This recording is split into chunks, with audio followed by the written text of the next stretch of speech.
These are the number of people who both live and work in your counties. And I think you'll find it somewhat unique. Interestingly enough, 68.7% of the people who live in Daviess County are people who work in Daviess County live there. I should say, of the people who live in Daviess County, 68% work there. McLean County, only 1 in 5 people who live in McLean County work in McLean County. Webster County, 25. Union, about half. Henderson, about half. Ohio, close to half, 45. Hancock, about a third. So here's another issue for you all as mayors and county judges.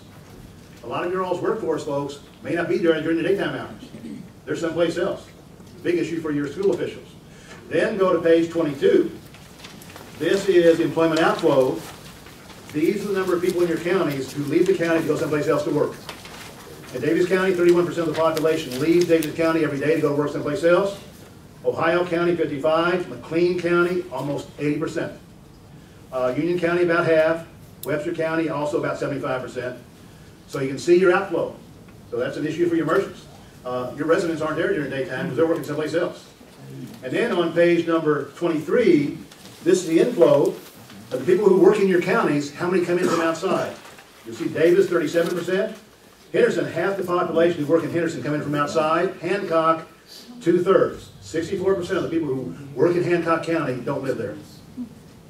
You can see Ohio, about half. McLean, 60%. Webster, 54%. Union, 52%. Then on, let's get this handout, and I'll just close out real quickly here. Next handout, these are all your counties. We have a detailed 11-page profile I talked about earlier. You can go to LED on the map at our website and click on it and get this data for every one of your counties. Okay? What this is this shows at the very top up there, you'll see for Daviess County, for instance, 26,000 people both live and work in Daviess County at the bottom of that circle. On the left-hand side, 16,000 people come to Daviess County from outside every day. And on the right-hand side, 12,000 people who live in Daviess County work someplace else. If you look at those circles, the overlap is the people who both live and work in a county. The light green are people who leave the county. The dark green are people who come in. Okay? And you got outside the overlap. Industry's in page 2. And again, this is an 11-page profile. I just pulled out page 1 and 7 of that 11-page profile. You see at the bottom is a real number. Daviess County, your largest employer by far is healthcare. Folks, what did I just tell you about our population? What's it doing? What do you think that's going to mean for healthcare growth? Big issue. You'll also see number 2 is manufacturing, and number 3 is retail trade. Then on Hancock County. Hancock's sort of interesting. Most people who work in Hancock County don't live there. And most people who live in Hancock County don't work there. Look at the small green there. Only 1,200 people both live and work in Hancock County. 2,200 people come in, 2,100 people leave. We're pretty much a wash. And if you look at jobs in Hancock County, which is an issue, as I talked about manufacturing, 2/3 of all jobs in Hancock County, folks, are in manufacturing. What happens if manufacturing companies in Hancock County say, we're going to be like General Electric and Ford and Louisville, and we're going to have a 2-tier wage system where our new workers make 1/2 of what our old workers make? Will that affect the economy of Hancock County? So be aware of some of those issues. And that is happening in other areas. I was up in the other day in Martin Rio, speaking to leadership of Shelby County. They used to be called Bud Plant. They paid their workers $20 an hour to make bodies for 40 floors. They now pay their workers $10 an hour. Now the promise is that, folks, that's $400 a week. If that's a family of 4, you're on welfare. You're on food stamps. Also, my daughter and son-in-law, I have 2 grandchildren. I take care of a lot. A 3.5-year-old grandson, a 5-year-old granddaughter. They pay $4.50 a week for child care in Louisville. That's more, folks, than a $10 an hour job pays the entire week without any deductions. So we've got some serious issues as far as maybe we're underpaid, not overtaxed. That'll be a challenge to think about as we look to the future. And make sure if companies come in, they pay a living wage for your workers. The other issue is, folks, many of these manufacturing companies now, not good or bad news, you want those manufacturing companies, but what they're also doing now is, folks, they're becoming more automated. You know, General Electric in Louisville, folks, used to have 17,000 workers.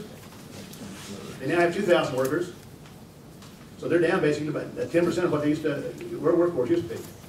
Now, they are growing again, but still, it's more of an automated workforce. Same thing at the Martin Rio plant. Henderson, more people leave Henderson and come in. And about 1/3 of the population both lives and works there. Henderson, major job is actually manufacturing. McLean County on 7. Look at McLean County, folks. You see some major issues on page 7. Almost everybody who lives in McLean County does what? leaves the county, works someplace else during the daytime. So that's an issue to be aware of. And then you've got, in McLean County, the biggest employer is education. Why would the biggest employer be in education in McLean County, folks? Because your schools are your major employer. So be aware of that. Ohio County, again, pretty mixed. About the same number of people come in as leave, and the same number of people both live and work there. In Ohio County, by far, the biggest employer is manufacturing. Remember what I said about manufacturing a while ago. In Union County, you'll see actually a pretty good workforce coming in, so jobs there. And in Union County, the major jobs are in mining. You also have some administration, management, waste management, and healthcare. And lastly, Webster County. Again, a lot more people leaving and coming in. Good news is they like to live in Webster County. Bad news is they have to go someplace else to get a job.